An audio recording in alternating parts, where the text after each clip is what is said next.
Rentabilizar a arte é uma demanda essencialmente capitalista existencial. Aqui eu abordo o capitalismo dentro da arte não como um sistema econômico impositivo, cruel, mas sim como uma necessidade de construção constante de riqueza. A arte, quando ela entra em um processo de construção constante de riqueza, ela requer que a criatividade esteja submissa ao ciclo econômico.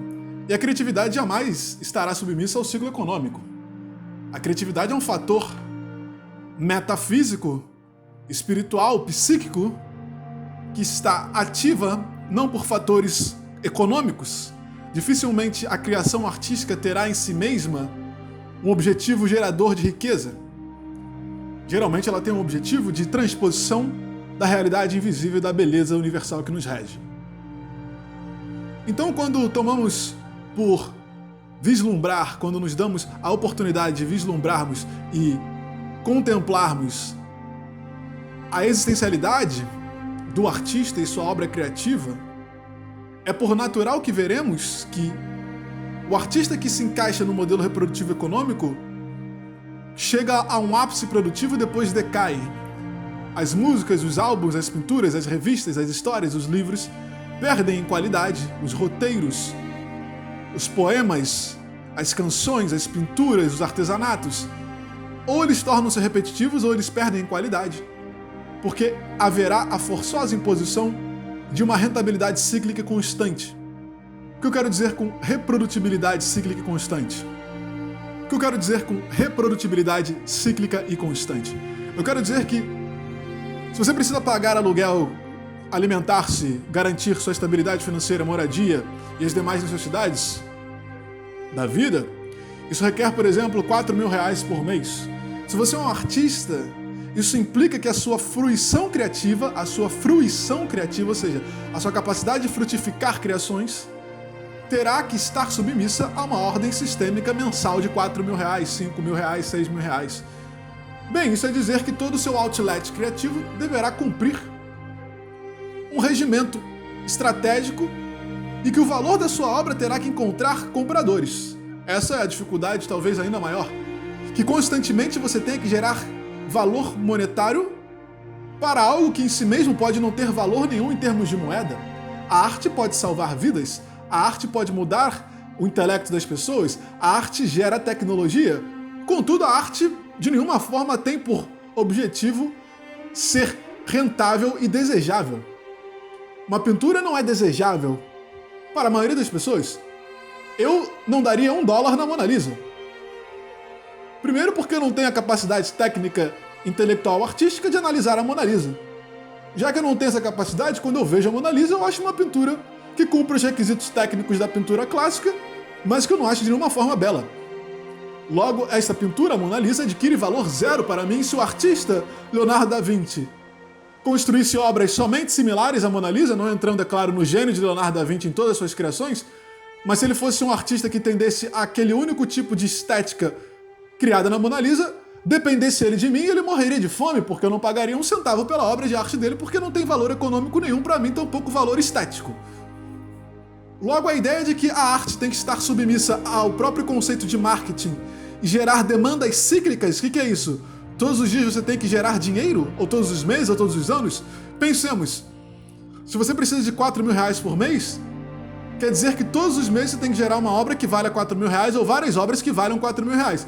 Bem, nesse quesito você pega, por exemplo, os desenhistas de histórias em quadrinhos, que são magníficos desenhistas, porém devem se escravizar pelo processo de construir páginas e mais páginas e mais páginas laboriosas dos mesmos personagens para rentabilizar não muito.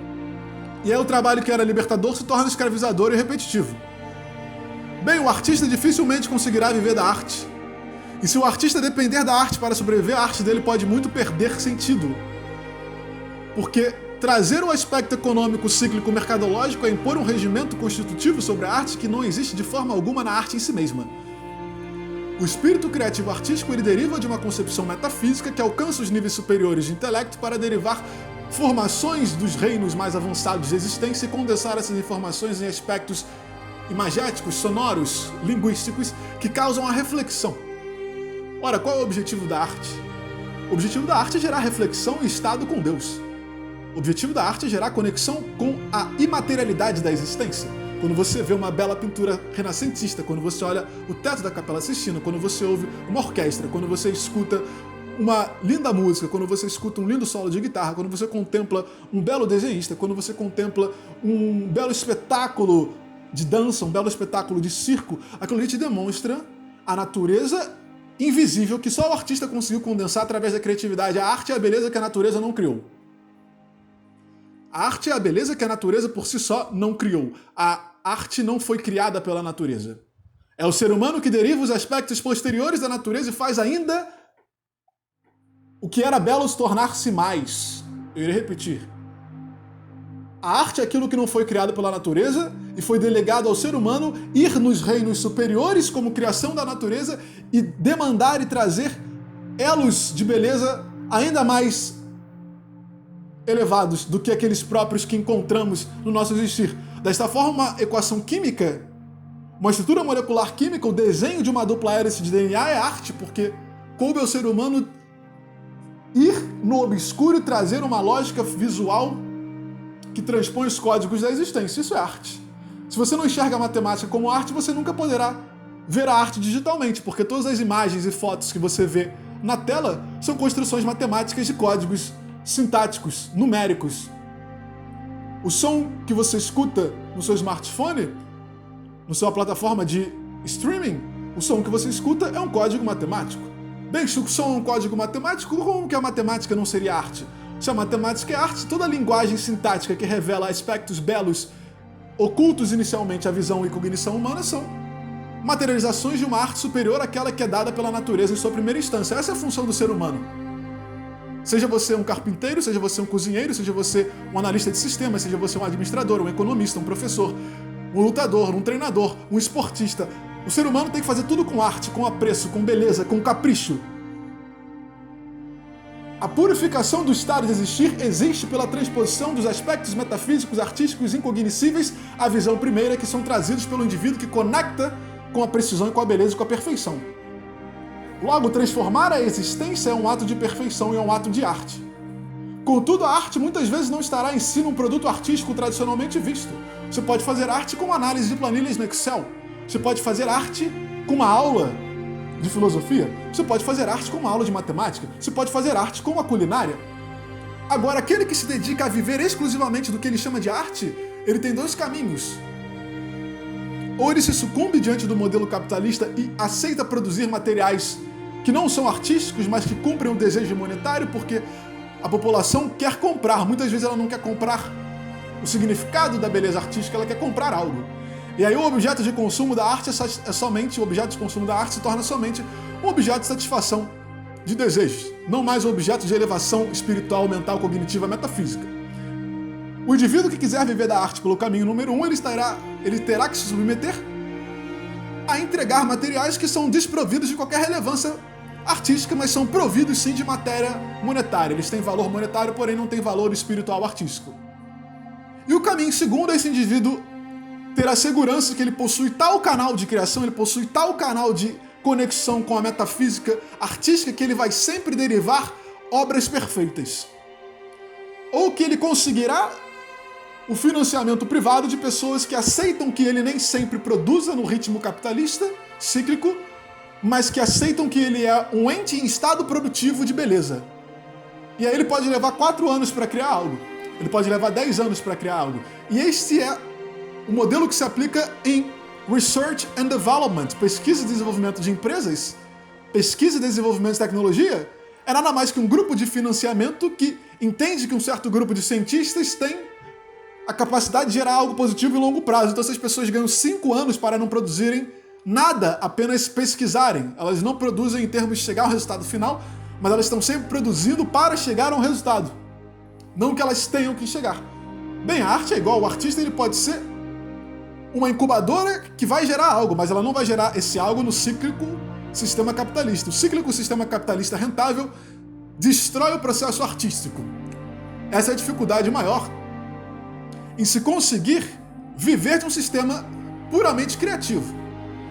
Agora, o indivíduo que tem a veia criativa e consegue acessar a espiritualidade suprema, eu coloco uma vertente número 3, é que ele adentre no modelo capitalista imposto pela existência, mas consiga assim, dentro desse modelo, entregar em cada ato seu, em cada sorriso, em cada aperto de mão, em cada conversa, em cada existência, em cada trabalho, em cada material escrito, ele consiga entregar a beleza invisível da existência. Esse cara, ele é um ser humano dedicado à perfeição. Esse homem, esta mulher, que entendem o processo artístico como uma manifestação dos atos invisíveis belos que devem ser trazidos por aquele que tem o dom da arte, esse cara vive na vida como se ele fosse a arte em si mesma. E aí cada ato dele é artístico. E a arte é furiosa, a arte é torrente, a arte é pulsão, intensidade, conexão. A arte é a força natural bruta lapidada. Às vezes bruta, às vezes lapidada. É a cachoeira, é a tromba d'água, é o incêndio, é o vulcão, é o relâmpago. Isso é arte. E o artista, ele tem sempre pulsão, vontade, motivação. Aquele artista que se encontra sem pulsão, ele desconectou da sua essência. Porque a arte é vida. Mesmo que essa vida seja para te tirar da morte. Então, o processo constitutivo de um mecanismo existencial produtivo através da criação bela do invisível, ele requer pulsão, vontade, natureza, impulso. A natureza é impulso, vontade, ação e repetição. Impulso, vontade, ação, repetição. Impulso, vontade, ação, repetição. Impulso, vontade, ação, repetição. É o salto do tigre, é o mastigar dos bovinos, é o reciclar dos fungos e bactérias, é o queimar do fogo, é o estrondo do relâmpago, é a calma das águas e a torrente do maremoto. Isso é arte. E o artista, ele é um fluxo da existência natural, dessa forma ele supera a mediocridade humana, porque o ser humano ele está envolto em uma mediocridade apática, destrutiva, corrosiva e deprimente. O indivíduo, por natureza, que se desconecta da arte e da sua essência interna, ele se torna apático, deprimente, triste, torpe, vicioso, mentiroso, corrupto. E isso é tudo que é antivital. Ele se torna a antivida. Ele se torna a anti-existência. E o anti-existencialismo é o caminho para o fracasso. Pessoas que não têm brio, que não têm apreço, que não têm perfeição, que não têm vontade de entregar trabalhos com esmero e beleza, essas pessoas são depressivas, destrutivas, mentirosas e falsas. Por quê? Porque elas negaram a existência. A existência é o que? A arte. Porque a natureza é arte. Se a natureza é arte, Deus é arte, como que o ser humano não será arte? Aquele que nega a arte em si mesmo nega a Deus. Aquele que se faz por fraco, aquele que se entrega contra a beleza, aquele que se entrega contra a pureza, aquele que se entrega pela falsidade, pela falta de brio, pela falta de esmero, pela falta de cuidado, pela falta de perfeição, esse indivíduo ele é anti-artístico. E quem é anti-artístico é anti-vital. E o cara que é anti-vital é anti-Deus. E o cara que é anti-Deus, ele é a crueldade. Ele é a depressão, a apatia e a crueldade.